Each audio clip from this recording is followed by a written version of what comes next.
Hi viewers, today video by #DailyVice with this manhunt unfolding in New York City. It is one of the largest manhunts in New York history. It's been going 10 #DailyVice hours since a man opened fire on that crowded New York City subway today. Shooting 10. The NYPD commissioner says a suspect put on a gas mask, detonated some kind of smoke device, and then just opened fire. You can see some of the footage here taken by people on the scene. Officials have not released any photos of this suspect, but they do describe him as a 5'5" black man. They call him heavy-set. He was seen wearing this green construction vest over a gray hooded sweatshirt. The gun has been recovered. You can see some of the homemade and at times disturbing footage here. The app reports law enforcement is located a U-Haul van, possibly connected to the violence. The suspect not found in the vehicle. The shooting took place around 8:24 this morning. Smoke filling a subway car.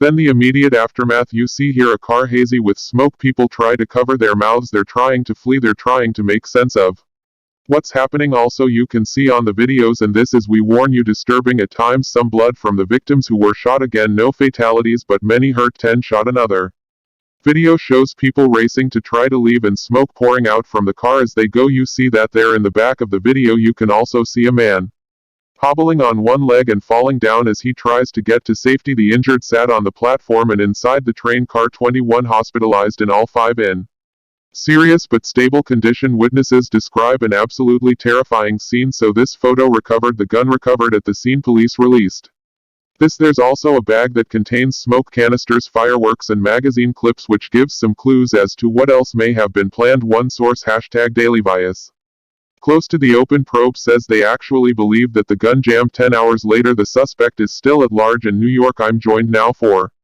breaking coverage by Jim Kavanaugh, retired ATF special agent in charge and MSNBC law enforcement analyst. This is a story that's captivated New Yorkers and people around the country have watched it in its outlines. At times it was scary and reminiscent of something that could have been even worse. So what do you make of what is known in the evidence that the authorities have recovered? Jim, well, Ari, you know, your lawyerly background, you understand these things. But we have a lot of forensic evidence in that bag. I mean, it's a New Year's Eve forensic party. Prints, DNA, hair, sweat, touch, DNA, ballistics, and the gun that can be traced. Now it could be traced right back to the owner. Sometimes that happens. It could be a stolen gun. We also know that the U-Haul van you reported was recovered. Apparently NBC New York reported that was rented in Philly. They believe, well, Philly is another American city of washing guns. Just this week, just 2 days ago, NBC reported on an ATF gun traffic case to Philadelphia. 300 guns traffic from Atlanta to Philadelphia. I read that indictment. There's at least 5 Glock 9mm in that indictment, at least 5. So the van came from Philly. You know, Phillies are washing guns. Maybe the Glock 9 came from Philly. We don't know. This crime right here could be anything, and I would just say that maybe the target is the subway car, but maybe the target is not the subway car, and you know what I mean by that. This could have been a thing that was busted en route for many different reasons. The actor could have got a phone call, hey, the cops are onto us, we're being followed, you know, break off. He panics, you know, as Pete Williams reported. There's a curse. The mask goes on and the smoke is deployed in some combination of time. We don't know exact sequence, but all right, there those strings. 3 things happen. He curses, he dons the mask, and he throws the smoke. And then the shooting starts. So did the thing bust up and he was really going to a target in Manhattan? Was he going to commit a murder on somebody, a witness, a revenge killing, a hate crime, a terrorist act? You know, we don't know. Or was the target the subway car? I think everybody's assuming, because the crime occurred there, that was the target. Now I'm not saying it's not the target. I'm saying if you're commanding this thing, don't fall into that easy idea that it is the target, right? To look at that, open to look at all the open possibilities, not just the site or nexus of the incident, but the other possibilities of whether that was ultimately the intended site. We've seen some horrific killings and crimes where the individual, the assailant, appeared ready or even intending to go down that day, by which I mean either shoot as long as they could and die, or shoot as long as they could and perhaps be apprehended. What does it tell you, if anything? How will authorities, given your experience, look at it that this is an individual who, whatever they did, clearly had the intent to live and flee, and that's why they remain at large right now? You know, you're getting right into the mind of the criminal, and that's exactly right. Look, if someone sets out on a subway car, on a crowded subway car, with a 9mm pistol to commit mass murder, and they're an adult, most of the time you can be successful. You don't need smoke, you don't need anything. You stand up with the pistol and you start shooting people in the head and the chest. Walk down the subway car. You can commit mass murder without smoke. And gas masks and this whole a contraption, this Rube Goldberg device he's got, you don't need all that, so it makes me think, was that the actual motive? Was it actually mass murder? Because we have people, a lot of people, still a lot. I've seen at least 3 victims shot in the lower extremities. Some of that may be the smoke, Ari, that's where he can't aim well, he's shooting wildly in the car, maybe he's just, the whole thing's busted. He just wants to get away, maybe he thinks there's an undercover cop following him, maybe he's delusional, there's a lot of possibilities, but if you want to commit mass murder, it's not that difficult, and he didn't accomplish it. Now we're always glad when that happens and it busts off, but even the most untrained shooters, you've covered them, from Dayton, Ohio to Charleston, South Carolina, a guy with a pistol kills 9 people right away. Yeah, it doesn't take much if you're sitting there, and it wouldn't take much in the subway car, so I'm a little skeptical that this attack was this the way it all went down. I'm not saying it wasn't. It might have been the target, but the commanders got to keep the open mind that gun's already been traced, and I guarantee the ATF knows where that gun is. They have agents on it. They probably already know if it was stolen or who bought it first, or gun shops, and they know who rented the van. That's how we solved the '93 World Trade Center bombing, by finding the axle other than the drivetrain from the van, tracking it to the rental van, and going to get the names of the terrorists. So that's a big lead. I think they know where the guy is. Plenty of forensics. I think we'll have them before the morning hits. A note of a law enforcement optimism there, in the NYPD has been holding us, saying they're going to hold a briefing later tonight. There'll be updates on that. As of this moment, the individual at large, Jim Kavanaugh, on a day like this, we rely on you. You're busy. We may come back to you in the hour depending on what happens, so thank you for standing by, and good to see you, sir. I want to broaden out here because that was the top news, and we will give you the news straight up as it happens. I bet you watch the news, so you might have heard about this before tuning into our broadcast tonight. This is a big story out of New York. New York, as you mentioned, has been the site of multiple terror attacks, and you see this kind of attack even, thankfully, where no one is killed, and that comes to people's minds. But I want to be very clear, with no fatalities. What happened in New York, terrible and tragic, is just one part of a much larger story that we bring you now, because today's events highlight what is an ongoing gun violence epidemic in America.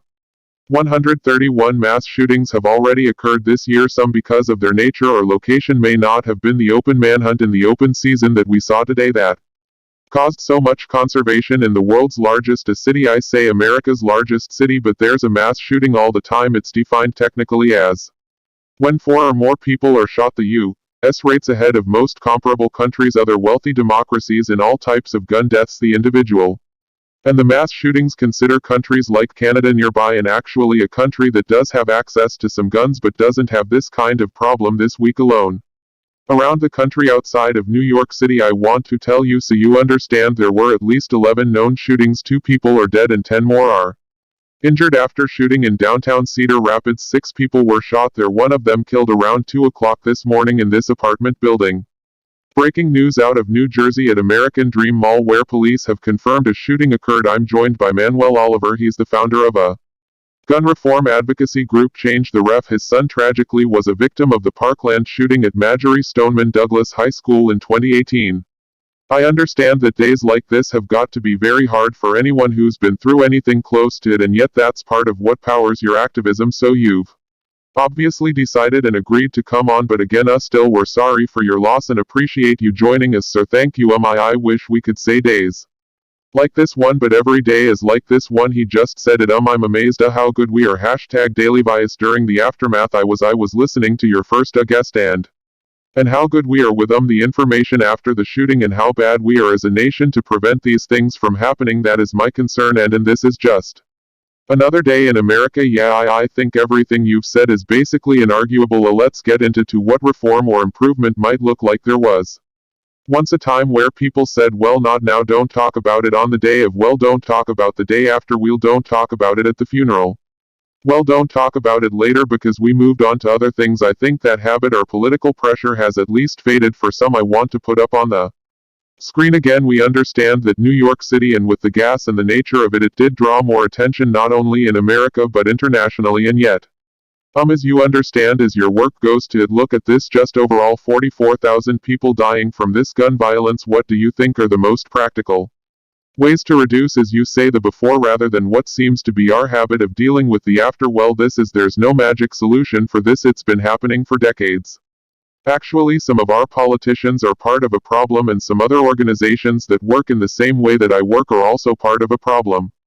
Like we're getting used to this, we assume that this is a normal thing, and we cannot understand that our society could live in other ways just like other nations do, and they went through the same situations and they were able to just implement regulations. I was yesterday in the White House. I was yesterday meeting with President Biden. We were talking about his announcements on goal scones and other things that we're planning to put together, but it seems not to be enough. I understand.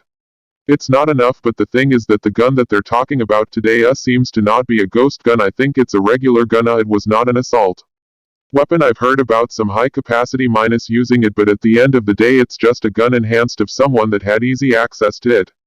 Either by stealing it or buying it or approaching it legally, which is the most of the cases. So what we do know is that there's a shooter, a gun, and victims, and I'm sick of looking at this as something that is unnormal and is something that we can then understand and just move on with our lives. Yeah, I appreciate what you're saying, and I think a lot of people can identify with that, the idea that this becomes normalized, which is one of the problems that we have with it. And you've been working in your group working with the Biden administration. They actually this week happen to have this new nominee for the ATF after the last one couldn't make it through. That's a gun regulation agency that remains vacant right now, acting director.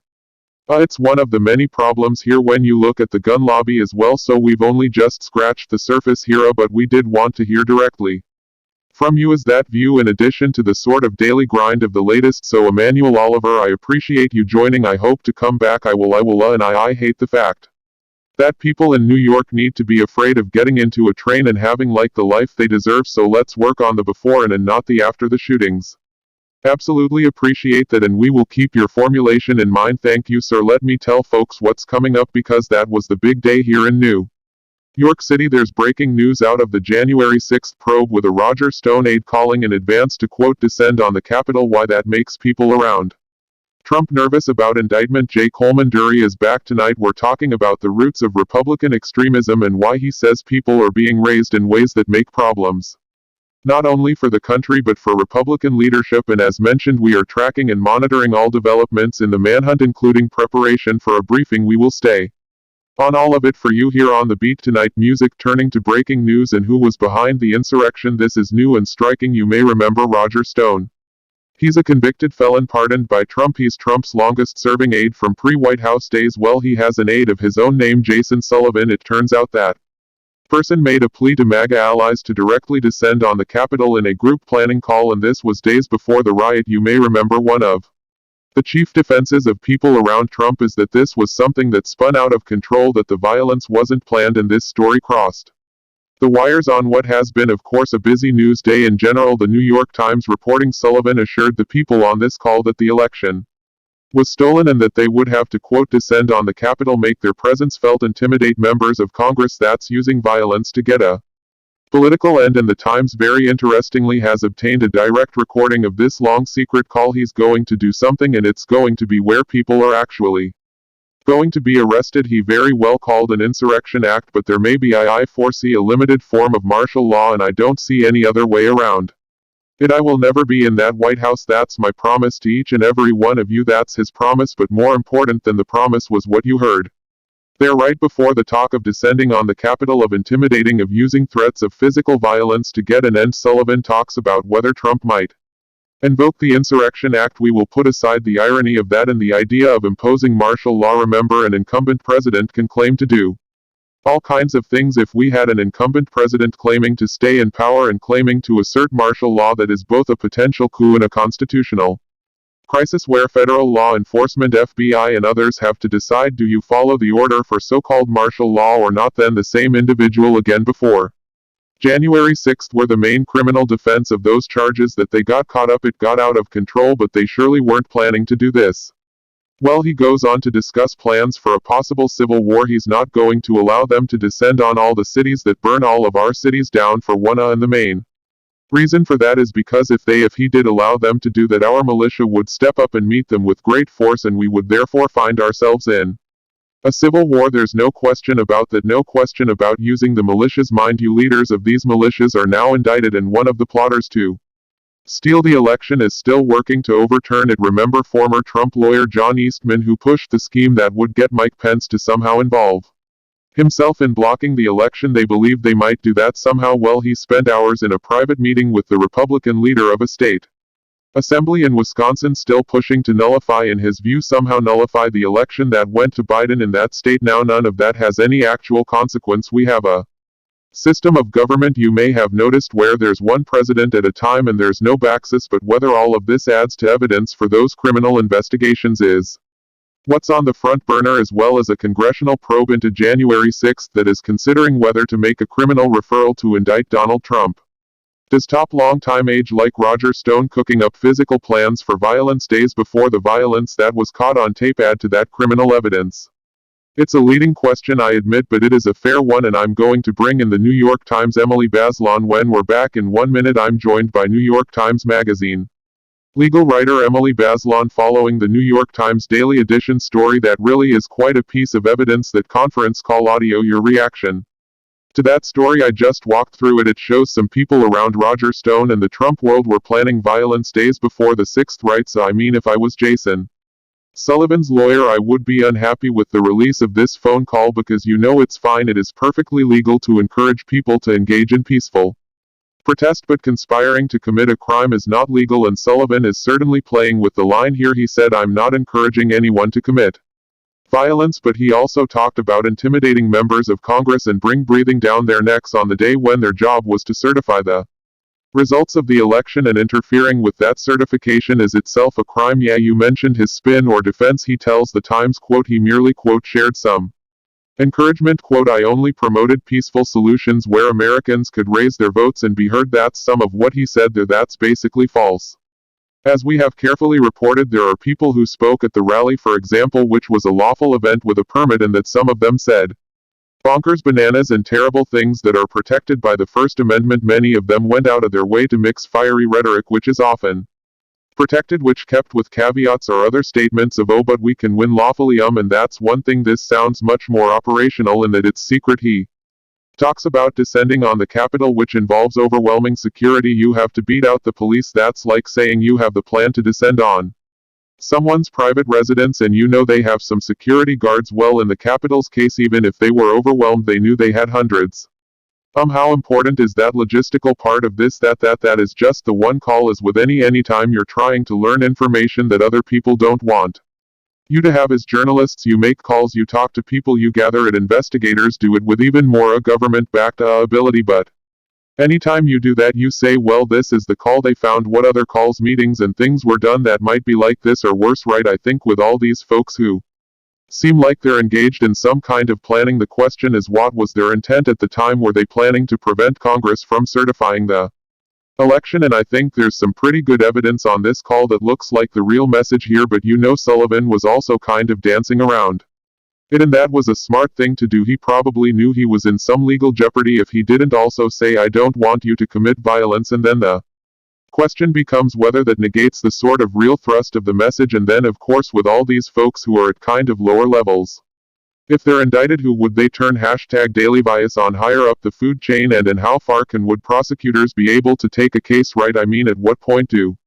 prosecutors have more of an interest in these political elites? Sort of. They've been a lot of focus on the pawns and the muscle, and these militias have existed. You can go back foreign history, go to Oklahoma City, you go to other white nationalism, they're out there. But again, this was not just some random plot. You know, the Michigan plot, for example, was to kidnap the governor, and they've been indicted, and the question was then what? You know, in one of the pieces of evidence, one of the planners said, well, he kind of hoped that after they kidnapped the governor it would spark a race war. Okay, but you know that's a crime and he's in trouble. But that's not like thought out here. How long can Merrick Garland, Justice Department, downplay, minimize, or ignore the fact that this was conjoined with the incumbent president Roger Stone's not nobody, and there seems to be more and more evidence of coordination between the pawns on the chessboard, the so-called muscle, and the president who now the former president recently admitted he wanted to go down there. The only reason he didn't is he was worried about his own safety, which Reuters had reported earlier. He now confirming the Reuters report that basically he didn't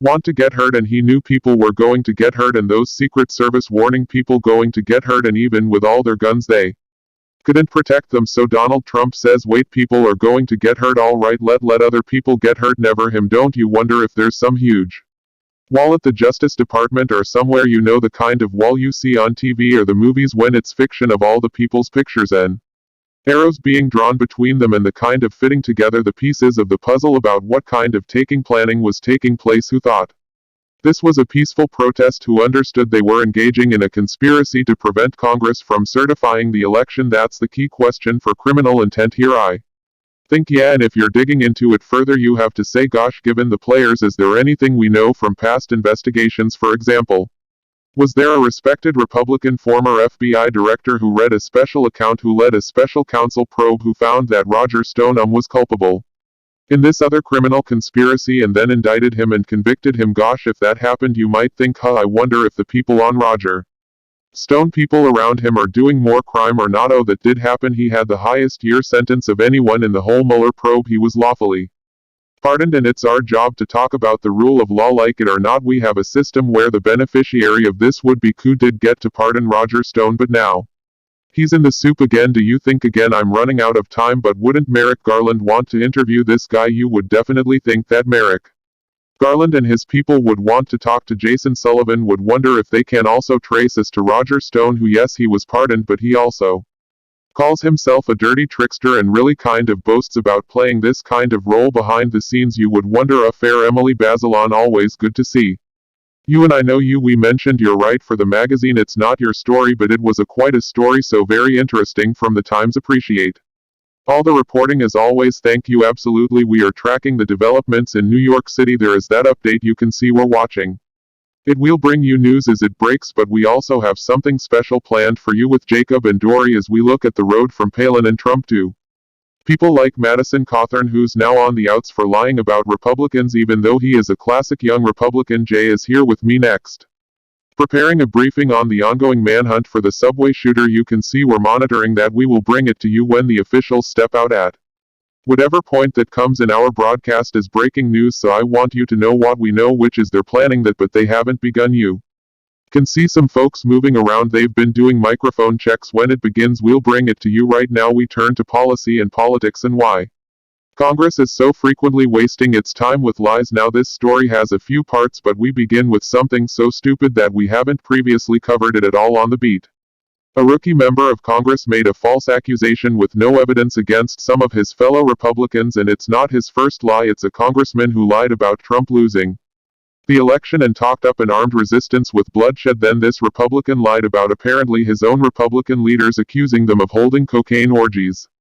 He offered no evidence. What you are about to hear from this Republican is baseless. We're reporting on the political dynamic, not suggesting any credibility to what you will hear. #DailyVice right now from freshman Congressman and embarrassing fabulous Madison Cawthorn. Then all of a sudden you get invited to, like, oh hey, we're going to have kind of a sexual get-together at one of our homes. You should come. And I'm like, what, did you just ask me to come to? Yeah, and then you realize they're asking you to come to an orgy, and then you watch them do, you know, a keyboard cocaine right in front of you. Cawthorn had no evidence that Republicans or members of Congress did anything right in front of them. Top Republican Kevin McCarthy said Cawthorn lost his trust completely and says fellow members were, quote, very upset. Well, those Republicans are understandably upset, who would appreciate being falsely accused of any sexual deviance or support for criminal conduct. Well, that's the exact line of attack several Republicans used against Judge Jackson at those confirmation hearings. She had issued standard typical sentences for convicts, but they made a non sequitur leap to suggest that she somehow empathized with sex offenders, which was false, just like Cawthorn's leap that Republicans he differed with were leading some sort of DC cocaine orgy, which is false. So how did this young Republican get #DailyVice this way? Well, political analysts note that while Cawthorn is wrong and he should be held accountable, he's also part of this new generation of QAnon Republicans raised on a steady diet of divisive, demeaning political crap. Catherine was 15 years old when Trump espoused birtherism and 13 when Sarah Palin claimed Obama pals around with terrorists, notes analyst Jay Comendary. If the GOP is upset by his lies, harassment and contact, they need to look in the mirror and admit they made him this way at 26. Cawthorn is the youngest member of Congress. He recently admitted the tirade was false, and he then cited his own age and maturity or immaturity as reasons to give him a break in history. Some of the youngest people elect to go on to bright careers. He could rebound and change. He could fizzle out. There are Republicans now working to try to defeat Cawthorn, to kick him out of their party, but not because he lied, just because he lied about Republicans. His youth is striking because it may offer a preview of this party's future, which is dangerous to these Republican leaders, as they clearly realize, as well as to fact-based governing in general. In fact, there's a new count out that finds dozens of QAnon candidates running for office in about half the country, and that could be a floor, not a ceiling. One of the early Republicans in this type of mold, Sarah Palin, who endorsed Trump back when he had no Republican help, is now back in the mix. She's running for Congress right now as well. Now that's in case you forgot about her, but she and Trump led the party away from facts, away from policy, towards just fixating on content. Entertainment lies in a kind of oblivious lifestyle where they know very little or nothing, kind of harkening back to the 19th century anti-immigrant know nothing party. Palin and Trump initially struggled to even publicly prove that they read things, and that turned out to be a selling point for many of their fans. That was the book. He just said he hadn't read. Those are the type of political role models that Madison Cawthorn grew up with. It's a long ways from John McCain, looking up to Eisenhower, or Democratic presidents who have often cited the example of learned and thoughtful leaders. This is where I met President Kennedy back in July of 1963, and he was standing here where I'm standing now. Well, it had a very profound impact on me. I think that it's something that I carried with me always. I am one of the countless millions who drew inspiration from Nelson Mandela's life. I would study his words and his writings. The day he was released from prison gave me a sense of what human beings can do when they're guided by their hopes and not by their fears. Obama would continue to tout and honor Mandela when they did eventually meet in person, kind of a full circle moment of leadership that is not even possible for Cawthorn or these QAnon politicians, because their supposed political inspirations do not exist. They will never meet up with Q, the supposed deep state insider, because Q is not real. It's a conspiracy theory. It's been debunked. That meeting is as probable as Cawthorn meeting up with Muppets or unicorns, as if they are real. But Muppets and unicorns are not real. It might even be funny if the consequences weren't so serious. Much of the next generation of Republicans, both in age and in those running for office, are committed to these lies. It is a movement built on, as some say, cap or a falsehood, a party organized around election lies. Science lies, QAnon lies. Let's cap. And how should America deal with all this cap? Well, we're joined now by the political strategist quoted earlier, Jay Coleman. Dury, welcome back, sir. It's good to be back. Ari, how are you? I'm good. We quoted you because you make a generational point that the Republican leaders are only mad because this freshman, who many people may not have heard of, was lying about them. They don't care about lying about the other things, and this cap fueled live fuel party, though, is what they raised their next generation to be. Yeah, it should really give us a lot of cause to pause and really worry about the next generation of American politicians, because Madison Cawthorn is the first Republican to wholly come of #DailyVice age. In the Pale and Trump era, the only Republican world he really knows is a Pale and Trump Republican world. It is a world that is a post-truth world. It is a world that is very much obsessed with celebrities, as we talked about before. That is post-policy, that really believes in a type of clickbait politics and reality show politics, and we really should understand. We've talked before about George Wallace and Pat Buchanan, who are Trump's predecessors in terms of white grievance politics. It was Sarah Palin who really introduced this whole idea of clickbait politics that really wasn't part of Pat Buchanan or George Wallace's world. This idea of trying to be a reality show star. Sarah Palin was actually on a reality show. She was really the first major politician I can think of who was much more at home on set of Duck Dynasty than she was in the Congressional Budget Committee. She was somebody who presented her family as a blue-collar version of the Kardashians. Trump obviously took #DailyVice this to another level. He actually had his whole presidency as a type of reality show, as a type of TV entertainment. There were cliffhangers, there were guest stars, there were surprise reveals, there were plot twists, there were all these elements that Trump very much sort of geared his presidency around, and this is all Madison Cawthorn really knows, so it shouldn't come as a surprise to us that he sort of pretends to be this character out of House of Cards fighting #DailyVice DC decadence, because that is kind of exactly who he's seen himself as being, and that's what he's been taught being a politician is all about, so he learned from them. But then when he defames #DailyVice Republican leaders with the talk we showed earlier, is he just not as skilled at this dark art? Well, he is very skilled in terming #DailyVice, presenting himself in a certain way. What he didn't understand were the lines. You can accuse Democrats of any sorts of things. If he said, oh, Democrats had invited me to these sorts of parties, Democrats had done drugs in front of me, I think that would have been treated very differently than when you're accusing members of your own party of that exact behavior, members of your own party that you're working with every single day. He didn't understand where the lines were. You know, Josh Hawley understands where the lines are. He understands you can get away with basically accusing Judge Jackson of being friendly to pedophilia. Ted Cruz understands where the lines are. He understands you can accuse Judge Jackson of trying to create racist babies or whatever he was accusing her of trying to do, but Hawthorne didn't understand that the line was very clear. You attack the other side, you don't attack your own side. Unless your last name is Trump. Yeah, well, as you say, in the history of American political rhetoric, we will all remember where we were when Ted Cruz said, "Our baby's racist." I happened to be in the committee room, and even though I have some understanding of how this stuff works, I still was like, are you serious? And you may remember where you were, or people look on their phones nowadays and they go, wait, is it real? It's not the Onion. Ted Cruz said that, and that's how they spent their time. But of course that baby and my and emphasis on minors is all in the same rhetorical pool as Josh Hawley, and they both went at the pedophilia, and that is a conspiracy theory. I'll read, you know, the just we'll put on the screen the polling QAnon theories. When you look at QAnon believers, it's a quarter of them. When you look at New York Times says QAnon adherents cheer Republican tax on that they see the Jackson attacks as a signal and a sop to their conspiracy theories. And again, I never knew my job would entail learning about so many lies and falsehoods, but we don't spend a ton of time on Q. But you know, I say they can't meet up with Q because Q doesn't exist. Indeed, there was some great reporting that debunked it. There's two individuals who are fabulous liars. One of them happens to be abroad that are behind these message boards, but the idea was that there was this person Q that would somehow help Trump stay in office. Spoiler, that didn't happen. Is sort of a deep state person that does more than one thing, and it's not all internally consistent. Che, but does it matter? The point I made with only some bit of satire, that Madison Cawthorn and these QAnon folks, they can't meet you the way you would meet Mandela. They can't actually do something in this space, or because conspiracy theories are bottomless, will they always just keep moving the target if they're in office and this is just part of their organizing worldview? I think it's gonna be the latter. It's part of their organizing worldview, as you sort of put it. The reality is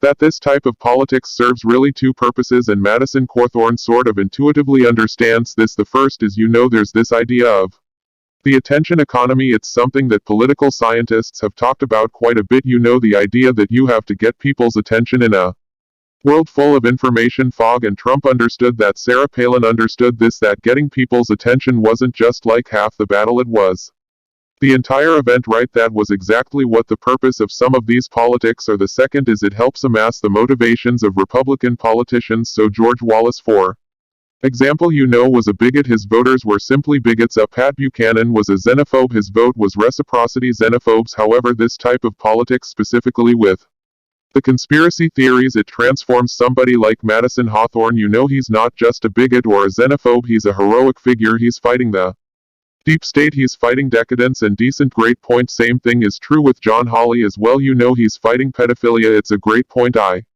hadn't thought about it quite the way you put it. Opponents and villains are always important in these kind of clashes, but if you create fake villains that don't exist, that can't even really respond to you, and that's what you're against, you're controlling a narrative for anyone who's gullible enough to believe that and that is the way it works. You know, you always bring out interesting thoughts. Jay, we are out of time. Yes or no? Did you know what cap meant? Thanks for watching this video by #DailyVice channel following.